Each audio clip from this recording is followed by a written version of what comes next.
آج تاریخ 17 مئی 2020 بمطابق 24 رمضان المبارک 1441 ہجری سعودی عرب نے کرونا وائرس کے مزید 2736 نئے کیسز کی تصدیق کر دی۔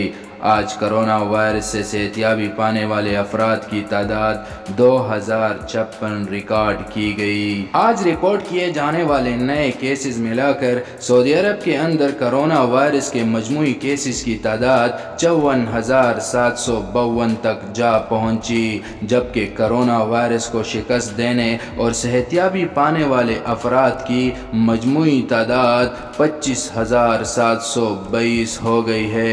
آج مملکت کے اندر کرونا وائرس کی وجہ سے مزید 10 افراد چل بسے اور اب تک مملکت کے اندر کرونا وائرس کی وجہ سے ہونے والی اموات کی مجموعی تعداد 312 ہے۔ محکمہ صحت کے ترجمان کے مطابق مملکت کے اندر کرونا وائرس کے ایکٹیو مریضوں کی تعداد 28,718 جبکہ 202 مریضوں کی حالت نازک ہے۔ گزشتہ 24 گھنٹوں کے دوران مملکت کے اندر کرونا وائرس کے مزید 16,045 نئے ٹیسٹ کیے گئے، جبکہ اب تک سعودی عرب کے اندر کرونا وائرس کے لیے کیے جانے والے ٹیسٹوں کی مجموعی تعداد 5,86,405 ہے۔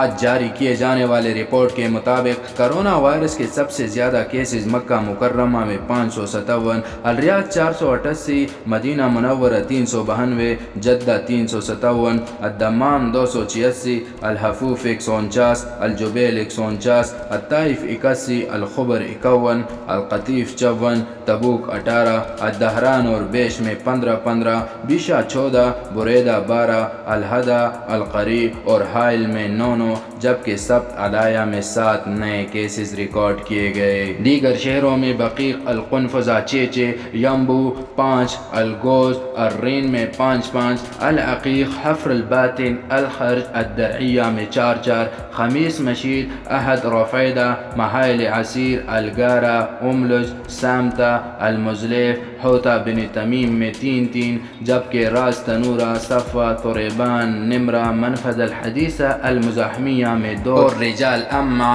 عنیزہ، البدع، الراس، خیبر، الخرمہ، ام الدوم، رابغ، شواق، نجران، شرورہ، الشعبیہ، وادی الدواسر، رویزت العریض اور تھمیر میں ایک نیا کیس رپورٹ ہوا۔ یہ تھی اب تک کی اپڈیٹ سعودی عرب سے۔ مزید خبروں اور درست معلومات کے لیے اس چینل کو سبسکرائب کر کے بیل آئیکن کو دبائیں۔ اللہ حافظ و ناصر۔